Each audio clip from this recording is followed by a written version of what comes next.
Jadi kemarin itu sebenarnya aku ditelepon oleh seorang anak, telepon mau bicara dengan aku, katanya dia mau memberikan statement, dia bilang mau meluruskan sesuatu. Aku sempat ragu-ragu sih sebenarnya, karena kan anak ini juga baru masih 11 tahun menuju 12 tahun ya, apakah layak atau enggak bilangnya. Tapi dia yang sangat ingin bercerita sih, sangat ingin berikan testimoni, dan testimoninya itu dia bilang mudah-mudahan bisa lebih membuat dua sisi, dan aku pikir dua sisi itu juga baik ya.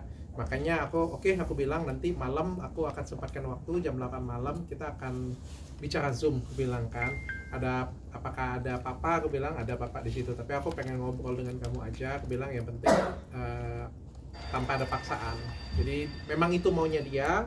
Maka aku juga sadar diri kan, waktu di video juga aku tanya mau di blur atau enggak wajahnya. Aku bilang kan, kalau ada yang enggak nyaman kasih tahu saya ya, saya akan berhenti. Aku bilang kan, apakah ada intimidasi atau tidak. Dan aku anggap apa yang dikatakan anak-anak kan jujur ya harusnya ya. Aku anggap apa yang diceritain dia mungkin itu yang dirasakan oleh Shan-Yi yang namanya Shan-Yi ya. Lalu aku juga dapat kesempatan ngobrol dengan Mr. Eden Wong juga gitu.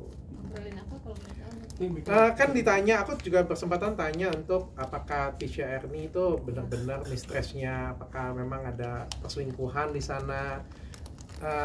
Ada banyak sih yang diobrolin, mungkin nonton di podcast aja ya. Tapi aku pandanganku secara pribadi ya aku tahu lah kalau di Indonesia kan segala sesuatu kalau sudah berselingkuh itu sudah pasti salah ya. Apalagi netizen sudah berpihak ya. Netizen kan maha benar ya. Aku nggak nyalain juga sih. Kalau menurutku dua-duanya punya porsi salah dan punya porsi benar. Aku mencoba bijaksana ya. Aku mencoba lebih bijaksana karena ini kan urusan keluarga orang lain sebenarnya ya. Aku sebagai host kan cuma memberikan media, memberikan ruangan untuk mereka berbicara saja ya. Kalau aku ngelihat dua-duanya ada porsi salah dan porsi benarnya. Kalau dari segi laki-laki ya bagaimanapun juga berselingkuh atau cheating itu ya tidak dibenarkan, itu juga salah sih.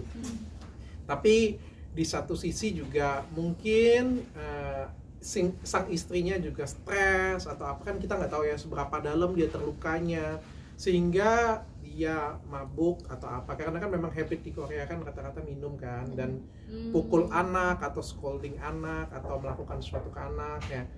Si suaminya berpikir yang terbaik untuk anak sehingga kayak melindungi anak-anaknya, ngajak anak-anaknya pergi. Jadi kayak dua-duanya punya pandangan salahnya dan dua-duanya punya pandangan benernya di sisi masing-masing. Di satu sisi mungkin ayahnya ngelihat anaknya sering dipukulin, tidak diurus dengan baik, semakin lama kelakuannya semakin tidak baik, ya ada ketakutan sehingga kayak menjauhkan dari ibunya. Si ibunya juga kan mungkin ada yang kasar, aku buat seperti ini mungkin ya, aku seperti ini tuh karena kelakuanmu loh, kayak gitu. Kalau kita mau bijaksana kan gitu kan. Jadi dua-duanya tuh ada ya ada plus minusnya gitu kan. Kita sebagai netizen, aku berharap kalian semuanya itu bijaksana. Kenapa? Karena kalau kita terlalu berpihak pada satu sisi, kita anggap nih ya dengan segala keterlukaannya itu kita anggap mereka seperti yang netizen inginkan. Kan yang kita lindungin sini kan bukan hanya hati seorang istri ya, tapi juga anak-anak ya. Itu juga penting sih anak-anak ya. Maka concernku tuh semuanya kayak gitu. Jadi kita jangan kayak aku menayangkan video tapi netizen membuli anak-anak. Kan menurutku kalian nggak lebih baik loh. Ya, ketika kalian belain si emaknya tapi kalian membuli si anaknya, itu kalian nggak baik sih menurutku kayak gitu. Kan kita harus mendengarkan dua pihak. Ya, mungkin dua-duanya punya alasan. Si anaknya juga ngerasa kesel juga kan karena ada alasannya. Jadi aku nggak menyalahkan dan tidak membenarkan keduanya. Aku juga berharap keduanya bisa duduk sama-sama sih menurutku. Bisa duduk sama-sama menyelesaikan permasalahan ini sama-sama, karena apapun yang dirugikan itu adalah anak-anak mereka sendiri. Tapi dokter melihat ada Bu Aminya nggak? Udah kontak Bu Aminya, istri dari Bu Eden Wong itu udah kontak, pasal dokter udah coba menghubungi untuk podcast bareng dokter gitu. Belum. Ya aku juga nggak mau, kan ada yang komentar, "Dok, kenapa nggak waktu di Zoom masukkan juga Ibu Ami ya?" Aku nggak mau jadi adu domba ya, jadinya ribut ya. Aku serba salah sih. Netizen kan maha benar, sudah aku bilangnya. Aku kan maha salah ya.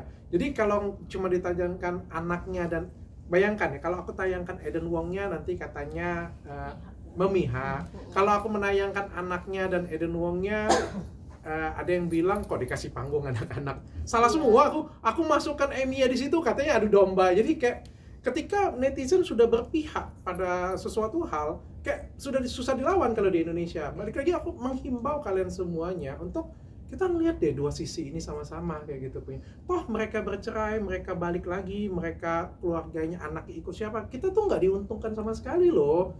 Kita jangan terbawa emosi berlebihan gitu kan. Sekali lagi kita harus melihat dulu yang mana yang prioritasnya. Menurutku prioritas nomor 1 ya anak-anak sih.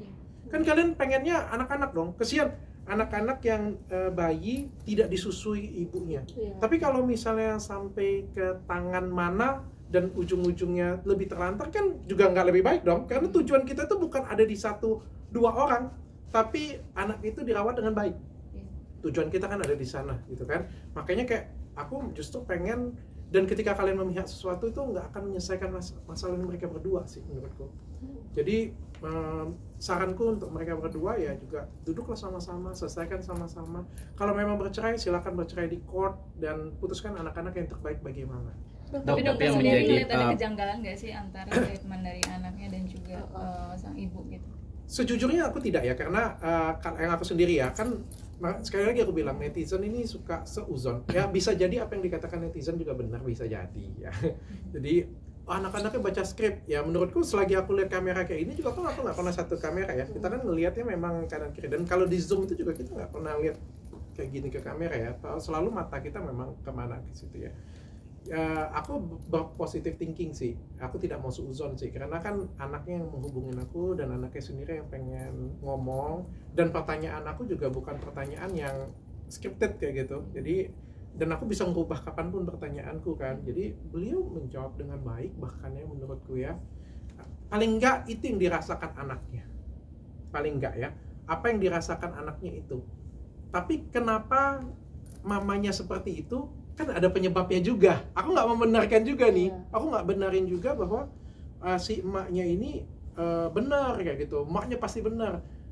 Pasti ada sesuatu dong, kenapa si ibunya ini mungkin stres atau mungkin tertekan sehingga melakukan itu. Pasti ada pemicunya juga. Maka kita harus bijaksana kayak gitu. Tapi melihat dari jawaban menurut dokter, solusi yang terbaik untuk mereka berdua apa? Karena kan dibilang katanya bapaknya juga memasukkan wanita lain ke dalam rumah, bahkan tidur di ranjang mereka gitu loh. Menurut dokter solusinya sebenarnya seperti apa sih gitu loh? Nah, waktu di podcast sebenarnya kalau kalian nonton dengan baik, si suaminya membantah itu ya. Tapi aku sih ya masih tetap curiga ya kepada dia. Aku tetap curiga sih, bukan. Iya, nggak ada asap kalau nggak ada api kan katanya kan. Aku tetap curiga sih, dan aku juga tetap nggak puas di situ sih, karena kan ada beberapa hal yang mungkin aku tanyakan, nggak bisa aku tanyakan karena keterbatasan, dan juga ada permintaan kayak gitu untuk tidak ditanya terlalu dalam kayak gitu kan untuk di sana.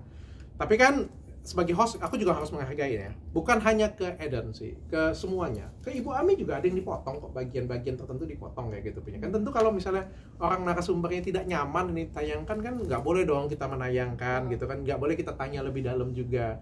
Kalau saya sih pengen tanya semua sih sebenarnya, tapi kan ada beberapa etika yang kita harus ya hargain dari narasumber kita gitu. Tapi ada ngerasa ngeliat doktrinisasi nggak sih dok? Iya. Aku tanya itu apakah Tisha Erni ada di Malaysia, dia bilang tidak. Aku tanya dengan anaknya apakah Tisha Erni ada di around you, ada di sekitar kamu, dia bilang tidak ada di situ. Dan aku juga tanya apakah masih berhubungan ya as a business ya, as a business partner, itu kata Eden ya, kata Edennya sih seperti itu. Dok, nggak ada doktrinisasi nggak sih dok terhadap anaknya? Iya, kayak brainwash gitu dok. Iya. Kayak kan dibilang mama mungkin tanam mabuk jahat gitu. Ada kayak semacam brainwash ke anaknya nggak sih? Karena anaknya teriak kan dok di rumah sakit itu ketika ketemu ibu kandungnya.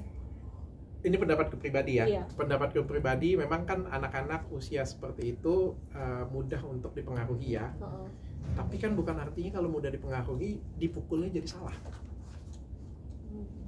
Aku rasa anak 12 tahun bisa ngelihat orang mabuk dan orang yang mukul, dan orang yang ngomongin bahwa kayaknya aku nggak kau tuh nggak layak deh lahir dari kandungan aku nyesel deh kalau lahir dari aku. Kayaknya itu nggak bisa di brainwash deh kata-kata itu Ya, lihat mabuk, lihat mukulin adiknya, kayak itu nggak bisa di brainwash deh. Kalau di brainwash itu kayak pandangan tentang emaknya nggak ngurus atau apa kayak gitu. Kalau kata-kata itu menurutku tidak di brainwash ya. Tapi mudah terpengaruh bisa jadi. Ya makanya aku ngambil positifnya. Dia memang melihat dan menyaksikan itu. Tapi sekali lagi kan, si anak ini kan tidak mengerti kenapa sih mamanya seperti itu. Kan belum cukup umur untuk memahami kenapa mamanya seperti itu, gitu kan? Karena belum dewasa. Mungkin kalau misalnya nanti lebih dewasa dia paham, oh iya, memang rasa diselingkuhin kan nggak enak ya, walau jadi stres gitu kan. Berarti anaknya nggak tahu perselingkuhan. Yang aku tanyakan anaknya menjawabkan dia nggak ngerasa itu selingkuhan papanya. Dia merasa itu adalah PA papanya. Gitu. Tapi berarti di sini ada indikasi papanya juga untuk menutupi kesalahan yang dilakukan oleh papanya. Mungkin saja kan kita nggak tahu ya. Tapi yang jelas kita hargain sama-sama dua sisi ya. Anaknya, apa yang dirasakan anaknya itu true. Kita harus ngomong, semuanya kan berbicara. Amy, kita percaya semua kata-kata dia. Oke, mari kita juga melihat apa yang disampaikan anak ini. Sebagai korban juga loh anak ini. Juga yang dirasakan juga kita nggak boleh sepelekan. Karena kalau kita, masyarakat Indonesia, kita menyepelekan itu, kita menyelamatkan seorang istri, tapi kita menyelamatkan seorang anak. Siapa kita ini juga? Kesian loh, hancur juga loh. Kita nyelamatin istri, tapi kita ngancurin anak. Kayak gitu punya kan, untuk apa? Gitu. Tapi dokter untuk nah, kalau dari pengakuan Mr. Eden katanya dia sendiri kan juga, kalau aku nggak salah nih ya dari kata-kata dia ya, dia juga nggak tahu bahwa itu tuh sebenarnya anak dia atau enggak, dia bilang. Tapi itu no problem bagi dia, kata dia ya, itu no problem bagi dia karena apapun yang terjadi adalah anak dia, anak si istri, dia bilang. Karena dari istri dan itu tidak terbantahkan, dia bilang. Yang jadi permasalahan adalah bayi itu ditemukan oleh Mr. Eden dalam keadaan eksema, jadi kulitnya itu tipis, bermasalah, merah, dan kelaparan. Starvation katanya, kelaparan, terus nggak terurus sama sekali.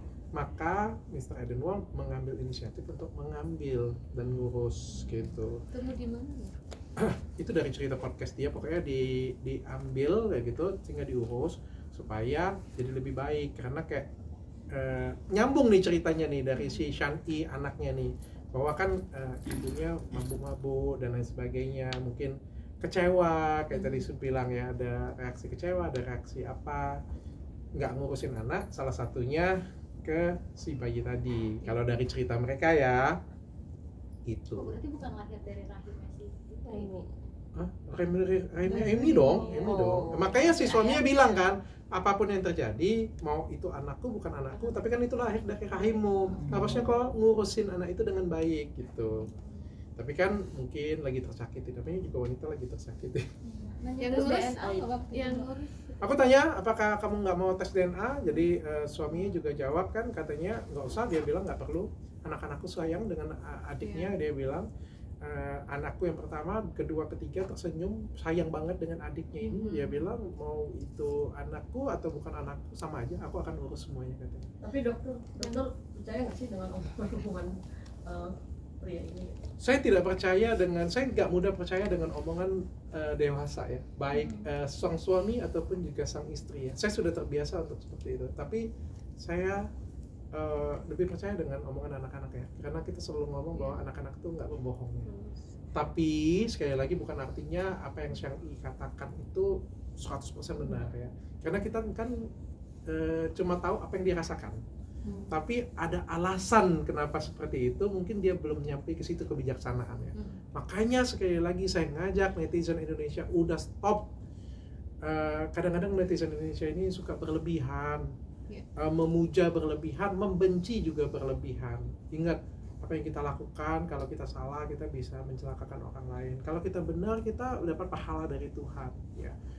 Kita bukan cuma mau melindungi istri, tapi juga kita mau melindungi anak-anak di sini. Jangan kita terlalu condong, tapi ya akhirnya membahayakan orang lain. Ini secara bijaksana ya.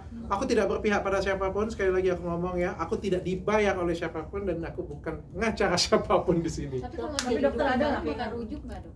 Ada keinginan dari kedua belah pihak untuk bersama? Kalau dari ngobrol sih dari sang istri minta diceraikan baik-baik ya. Kalau dari suaminya juga mau menceraikan baik-baik. Cuma dari suaminya takut anak-anaknya lagi trauma semuanya, nggak mau anak-anaknya yang lagi trauma dengan ibunya gitu. Jadi mereka mengamankan anak-anak gitu. Yang rawat Dok, ini bayinya sampai- siapa dokter? Yang rawat bayinya sekarang? Misalnya dan setahu Oh Tisha, bukan Tisha. Tisha, kalau dari ceritanya sih nggak di Malaya ya, tapi aku nggak tahu ya. Oh. Dok cerita nggak sih? Aku bukan asisten Tisha soalnya. Dok cerita nggak sih sampai si Mr. Aiden keluar dari vice presidennya itu karena mungkin DP World, Cerita. DP World karena maksudnya mungkin netizen juga Indonesia mau hujat dia atau Cerita. gimana dok?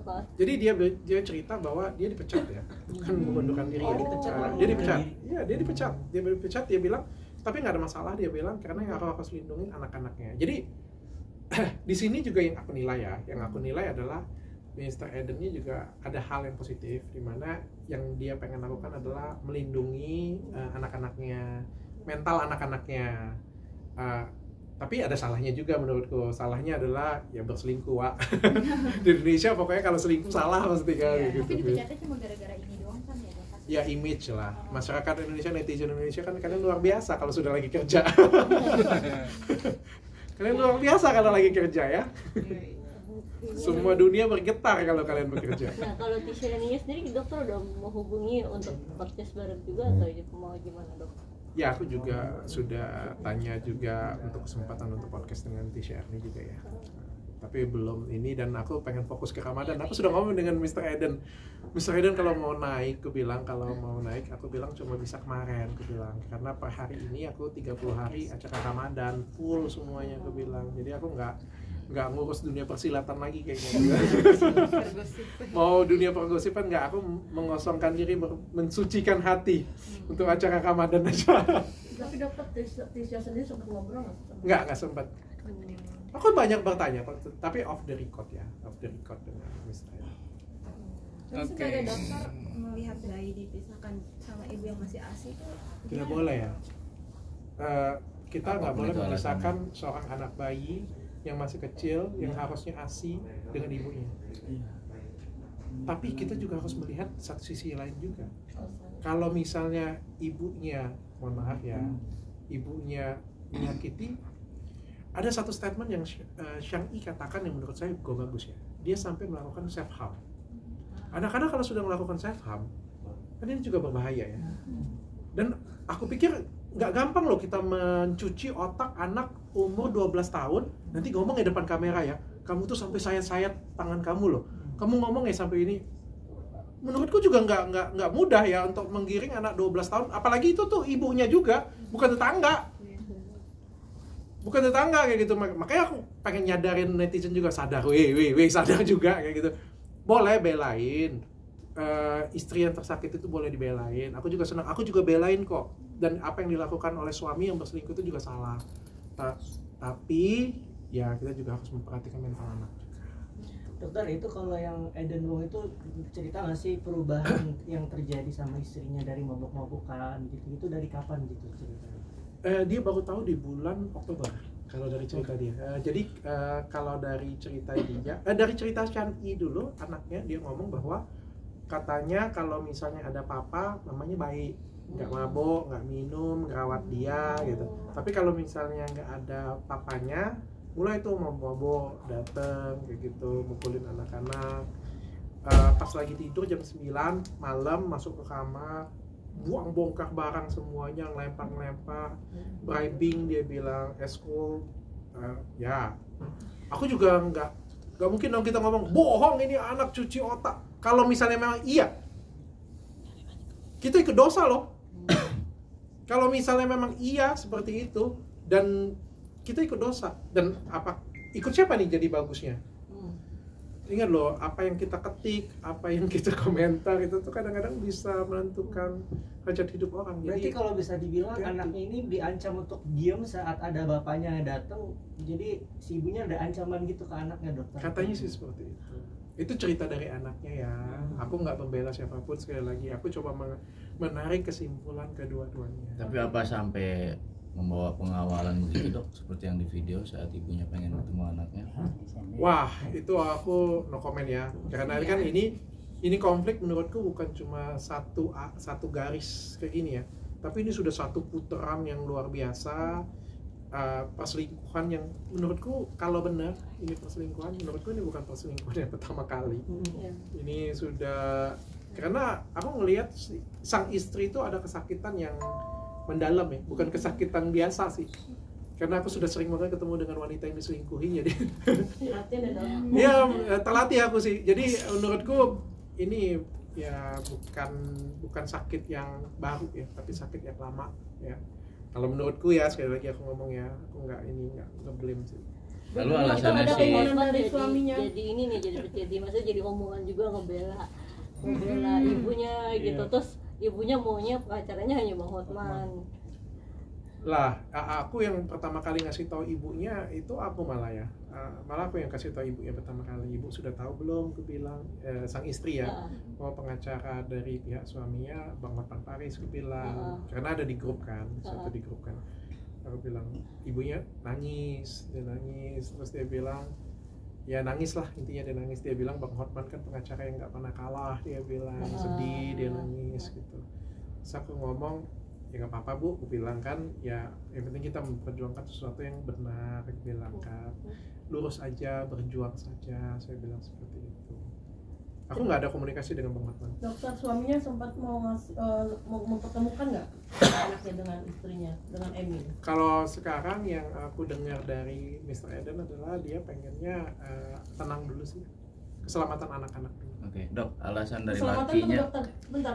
Kalau dari cerita Mr. Eden Wong, kalau aku nggak salah nih ya, jadi habis lahiran itu selama 2,5 bulan tuh ibu sang istri itu menghilang kemana nggak tahu.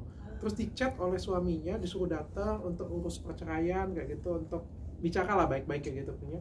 Nggak ada, dicari, dichat, nggak ada, nggak ketemu. Makanya nonton dong, jangan menghujat aja, jangan klik hujat terus habis itu keluar kayak gitu punya. Didengar dong. Kalau dari cerita suaminya sih kayak dicari itu menghilang, terus tiba-tiba muncul itu di rumah sakit pas kejadian itu. Makanya tuh kayak berusaha pengen selesaiin, berusaha pengen divorce baik-baik, tapi nggak tahu carinya kemana, sudah dicet-cet juga. Itu dari cerita si suami ya. Oke, alasan suaminya sendiri diminta untuk cerai baik-baik hingga saat ini belum dikabulkan, kenapa tuh dok? Ada nggak cerita? Kayaknya masih mau karena Emi mau tanda tangan, nggak mau juga katanya.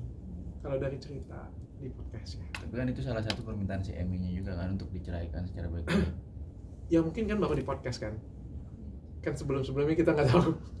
Kalau di podcast kan ya mungkin setelah semua ini terjadi kan dia ngomong ya udah divorcein aku baik-baik, katanya ceraiin aku baik-baik gitu. Dan Eden juga mengaku bahwa mengurus anak bayinya itu yang melihat sebelum dari pasca dia dipecat, bagaimana seorang laki-laki dengan sibuk untuk mengurus seorang bayi yang benar-benar butuh. Ya tapi sekarang dia nggak sibuk lagi. Kan sebelumnya aku nggak tahu ya. Kan pengalaman dia kan seperti itu.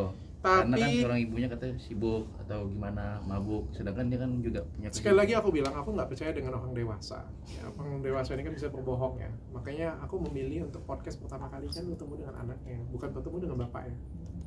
Aku memilih podcast pertama kali kan dengan anaknya, dan setelah aku selesai dengan anaknya baru aku ngomong, is that your father around you, ada di samping, di sekitar kamu, panggil. Aku coba ngomong dengan dia, aku bilang. Dan aku juga berusaha nggak memojokkan Chang-i juga kan anaknya, karena kesian loh anak-anak kayak gitu punya kita pojokkan. Kayak gimana ya kalau misalnya kalian, menurut kalian, aku bertanya dengan kalian yang ada di rumah, kalau misalnya anak-anak kalian mau bercerita sesuatu terus kita ngomong ini pasti dicuci otak, pasti cuci otak, bisa jadi iya, tapi nggak semudah itu mencuci otak anak 12 tahun. Jujur. Off the record Syari nangis-nangis gitu nggak sih dok maksudnya? Enggak, karena aku juga nggak mau play drama dengan dia ya. Dan bapaknya kan juga terakhir ngomong kan sangat apresiasi ya, dia bilang. Karena aku nggak mau play drama sih. Aku bisa play drama sih dengan anak-anak itu. Aku bisa mainin play drama, tapi aku nggak mau lah, kasihan mental dia tersakiti nanti. Aku bertanya kayak gitu aja kan sudah menyakiti mental dia ya. Apalagi apakah benar Tisha Erni itu adalah selingkuhan papamu? Nanya dengan anak 12 tahun. Tapi kalau nggak ditanya nanti netizen ribut, gimana? Serba salah. Jadi kan nanyanya agak-agak kayak gimana gitu kan? Menurut kamu itu Tisha Erni adalah selingkuh papa kamu bukan ya, ngomongnya kan gitu. Masa mau kececer lagi? Masa enggak? Katanya love. Ya nggak mungkin aku tanya anak ya kayak gitu kan. Dok, tapi biasanya dari orang yang merasa tertekan atau merasa tersakiti untuk bicara speak up gitu, apalagi dengan ya bisa dikatakan baru kenal ya kan, apalagi dengan dokter.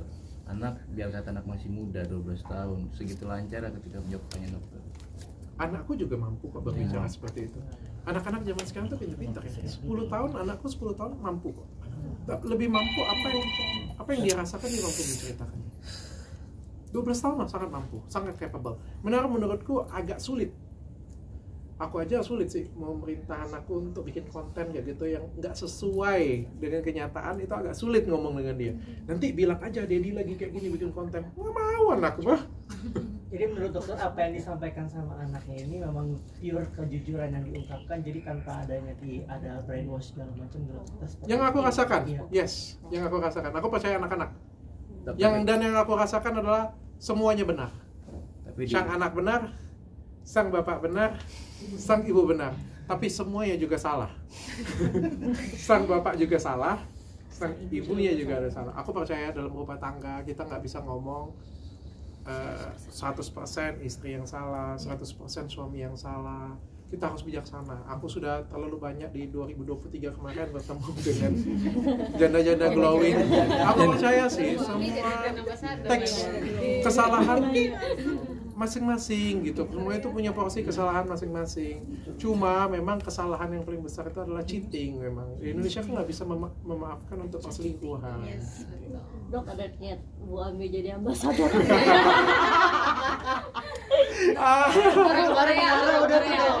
Inara udah, sekarang kuenya Kan dari rencana nggak dijadiin BA. Iya kan udah ada Lady. Ada Inara. Nah, Inara. Tiga. Siap. Dok, anak-anak yang lainnya gimana dok? Kan yang selalu muncul yang perempuan itu kan. Ya yang telepon yang hubungin aku sih iya. Nah, yang 9 tahun aku nggak dapat akses ke sana sih. Dan menurutku juga nggak layak ya. Kalau bisa sih menurutku nggak usah ditayangin sih. Yang anak-anak yang 12 tahun juga nggak mau ketayangin sih. Ini kan demi untuk meredakan kekisruhan aja. Ngasih both side. Makanya punya dia kan 10 menit atau 15 menit cuma nggak gue tarik sejam. Iya, itu kamu juga banyak dihujat. Maksudnya kenapa anak 12 tahun diajak ngobrol sebegitu? Ya serba salah sih. Iya, betul, Dia betul. mau ngomong, masa aku ngomong, sorry ya, aku nggak bisa kasih kamu ruangan untuk ngobrol. Dia mau ngomong sesuatu. Kalau misalnya dia nggak boleh, kenapa Lala boleh di podcastnya Densu? Oh, ya. Kenapa anak-anak lain boleh ngobrol di podcastnya siapa? Kenapa dia nggak boleh? Beda Beda regulasi case, kali. Ini kan kasus hukum. Makanya aku bilang, kalau netizen sudah bersabda, susah. Dok, tapi kan Korea terkenal dengan playing victim nih dok, yang sangat menjadi fokus perhatian. Apakah anak ini juga masuk salah satu korban dari playing victim? Aku nggak dari percaya orang sih kalau tuanya? anak-anak play victim. Aku nggak percaya. Anak-anak itu polos. Anak-anak itu jujur. Aku menurutku agak sulit untuk mengarahkan anaknya. Tapi untuk menutupi kebenaran masih bisa.